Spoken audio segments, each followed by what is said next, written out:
అంటే దీన్నే ఏ విధంగా రాస్తానంటే నేను X greater than or equal to -3 రాయొచ్చా? దీన్నే ఈ ఇన్ఈక్వాలిటీనే ఈ విధంగా రాస్తాను. ఎక్స్ ఈ -3 అనేది దీనికంటే చిన్నది అంటున్నాను. నేను ఇప్పుడు ఏమంటున్నా, ఎక్స్ అనేది ఈ -3 కంటే పెద్దది దాన్ని. అర్థమైంది?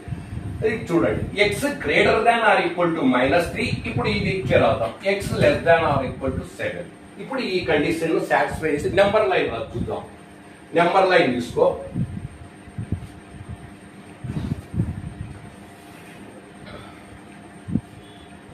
జీరో ఇక్కడ లెఫ్ట్ సైడ్ ఇట్లా జీరోకు లెఫ్ట్ సైడ్ వస్తే నెగిటివ్ నెంబర్స్ వస్తాయి.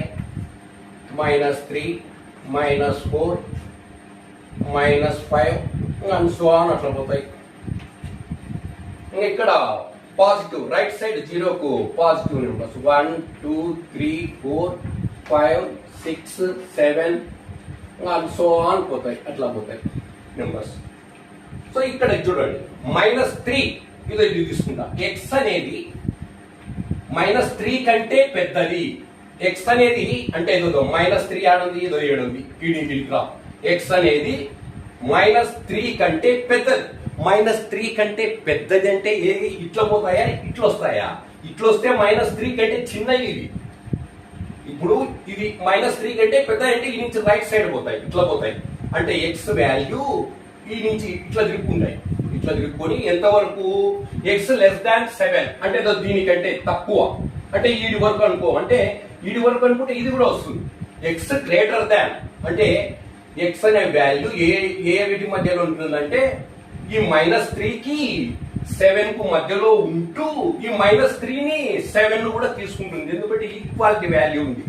ఈ less than or equal to అంటున్నాడు కాబట్టి ఈ ఎక్స్ వాల్యూ అనేది ఈ నుంచి ఇది కూడా -3 కూడా తీసుకుంటుంది. ఈడి వరకు వస్తుంది. అంటే -3 అనేది -2 అనేది -3 కంటే పెద్దదే కదా. -3 అనేది అంటే ఎక్స్ అనేది -3 కంటే ఏంటంటే ఇది తీసుకుంటుంది, -3 తీసుకుంటుంది. ఇంకా ఈ నుంచి -3 కంటే పెద్దది అంటే ఇట్లా వస్తాయి, ఇట్లా బాయ్. ఆ -3 కంటే -2 పెద్దదే కదా. అంటే ఈడు 3 రూపాయలు అప్పు ఉంది, వీడికి 2 రూపాయలు అప్పు ఉంది. ఎవడు గొప్పోడు? వీడే గొప్పోడు, వీడు కాదు గొప్పోడు. వీడికి -4 రూపాయలు అప్పు ఉంది. అంటే వీనికంటే వీడు చిన్నోడే కాబట్టి ఇట్లా పోతాయి. ఎక్స్ గ్రేటర్ దాన్ అంటే -3 కంటే పెద్ద అంటే ఇట్లా పోతాయి. -3 కూడా తీసుకుంటుంది. ఈక్వాలిటీ సైడ్ కావాలంటే ఈ నుంచి వీడి వరకు -3కి 7 కు మధ్యలో ఉండే ఇంటీజర్స్ అన్ని వస్తాయి. X values